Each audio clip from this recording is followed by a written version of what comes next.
నమస్తే.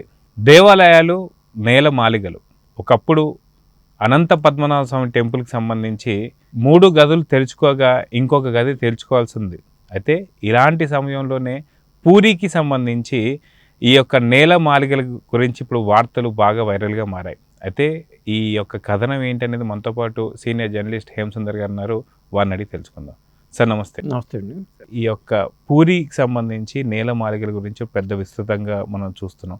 అది గత కొంతకాలం క్రితం, కొన్ని ఏళ్ల క్రితం మనం చూస్తే అనంత పద్మనాభ స్వామి టెంపుల్ గురించి చాలా పెద్ద వైరల్ కింద మారింది. దానికి సంబంధించి కోర్టులు కూడా కొంత జోక్యం చేసుకొని చెప్పడం వల్ల అక్కడ ఆగిన సమస్య. కానీ ఇప్పుడు పూరికి వచ్చేసరికి ఈ యొక్క వార్త పెద్దగా వైరల్గా మారబోతుంది. దీని గురించి మీరు ఏం చెప్తారు? అంటే అనంత పద్మనాభ స్వామి టెంపుల్లో కూడా ఒక రూమ్ ఇప్పటికీ తెరవలేదండి.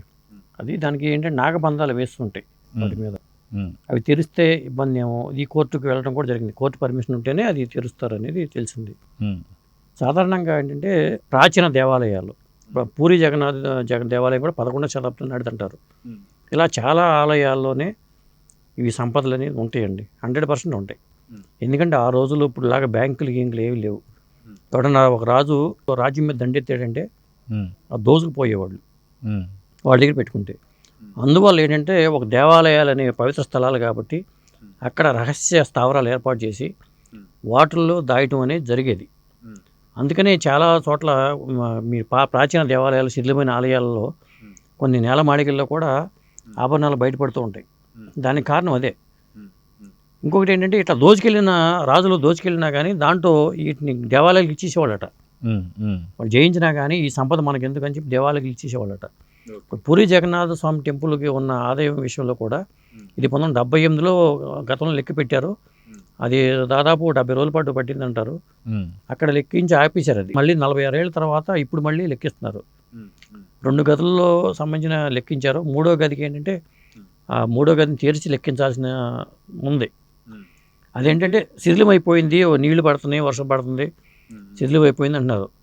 పైగా దాంట్లో ఏంటంటే విషవాయువులు ఉంటాయి.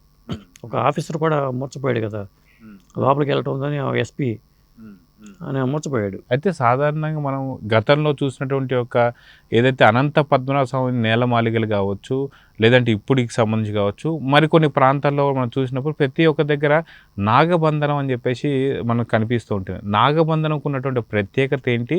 నిజంగా నాగబంధనం తెరచడం ద్వారా జరిగేది ఏంటి అంటే ఏం చెప్తారు? ఇప్పుడు నాగబంధనం విషయంలో దీన్ని 2-3 రకాలుగా చూడాల్సి వస్తుంది. భయంతో దీని జోలికి రారు అనే ఉద్దేశంతో నాగబంధం వేస్తారండి. ఇక నమ్మకాలు అనేవి ఇప్పుడు ఎలా ఉన్నాయో అప్పుడు కూడా అలాగే ఉంటాయి. నాగబంధం వేసేవాళ్ళు ఉంటారు. కొంత నాగబంధం వేస్తే ఆ గది జోలికి రారు, ఎవరో ఓపెన్ చేయరు అనే ఉద్దేశంతోనే నాగబంధం వేస్తారు ఉంటారు.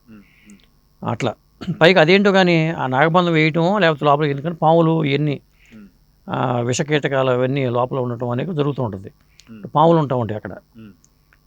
మరి మొత్తానికి ఇప్పుడు పూరి జగన్నాథ్ టెంపుల్ విషయానికి వచ్చేసరికి అక్కడ బంగారం 128 కిలోలు బంగారమే అంటున్నారు. ఇంకా వజ్ర వైడూర్యాలు, చాలా రత్నాలు, మరకత మాణిక్యాలు, ఇలా రకరకాలే ఉంటాయి. ఆ సంపద ఎంత లెక్కించాలన్నా దాని విలువ కట్టాలన్నా చాలా కష్టమే. ఎక్కడ లేనివన్నీ ఉంటాయి. కానీ 128 కిలోలే ఉంటావేంటి? ఒక చక్రవర్తి 1500 కిలోలు బంగారం ఇచ్చాయంటున్నారు. అలాగే అమృత్సర్ దేవాలయానికి ఇచ్చిన చక్రవర్తి అంతకన్నా ఎక్కువ పూరి జగన్నాథ్ ఆలయానికి తన సంపాదన ఇచ్చాడని చెప్పి అంటున్నారు. అలాంటప్పుడు మరి అవంతా ఉండాలి కదా, బంగారం ఉండాలి కదా. అంటే వందలాది, ఇప్పుడు 128 కిలోలే కాకుండా కనీసం 3000 కిలోలు 4000 కిలోల బంగారం ఉండాలి. అంటే మధ్యలో ఏమన్నా దారి మళ్ళిందా, కొంతమంది లెక్కించే విషయంలో దారి మళ్ళించారా, ఇలాంటి అనుమానాలు కూడా వస్తున్నాయి. సాధారణంగా కొంత పక్కదారి పట్టే అవకాశం ఉంటుందండి. ఎక్కడైనా సరే విరాళ రూపంలో వస్తూ ఉంటుంది. భక్తులు సమర్పించిన మనం చాలా సంఘటనలు చూసాం. వజ్రం మాయమైందని చెప్పి తిరుపతి దేవాలయంలో పింక్ డైమండ్ మాయమైందని చెప్పి అంటూ ఉంటారు.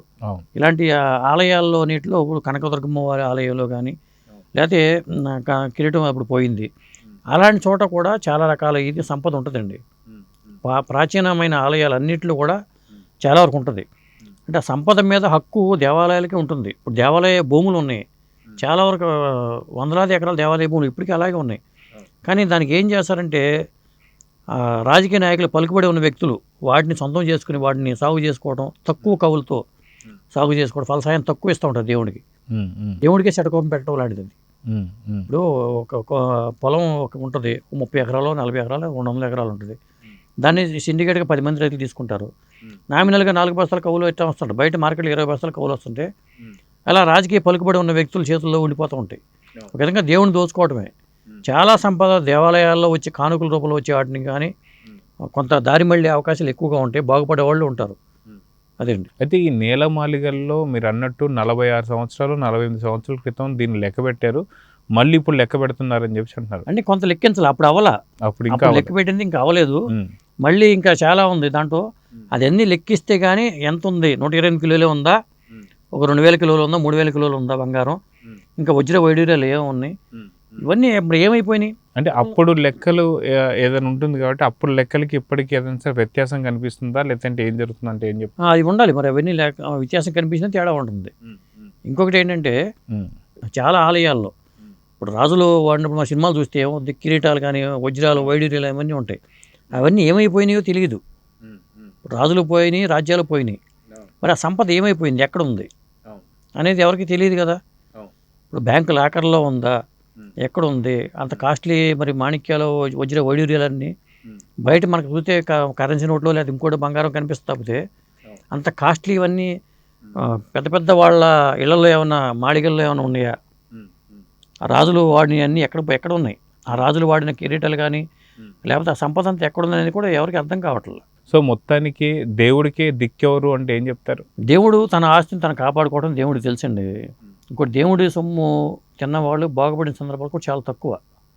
దొంగలు కానీ దేవాలయాల్లో దోచుకున్న వాళ్ళు కానీ లేకపోతే దేవాలయ భూముల్ని కబ్జా చేసిన వాళ్ళు కానీ దేవాలయ ఆస్తుల్ని అపనంగా వాడుకుంటున్న వాళ్ళు కానీ వాళ్ళు ఎక్కడ బాగుపడిన సందర్భాలు లేవు. ఏదో రూపంలో వాళ్ళు కోల్పోతూ ఉంటారు. కాబట్టి దేవుడి సంపద తిన్నంత మాత్రాన వాళ్ళు ఇవాళ సుఖంగా ఉండొచ్చేమో కానీ రేపు ఆ ఫలితాన్ని అనుభవిస్తారు కంపల్సరీగా. సో చూద్దాం సార్, మొత్తానికి పూరిలో లెక్క పెట్టేటువంటి ఒక సంపద లెక్క ఎంత అనేది త్వరలో బయటపడిపోతుంది. సో ఏం జరుగుతుందో చూద్దాం. నమస్తే. నమస్తే.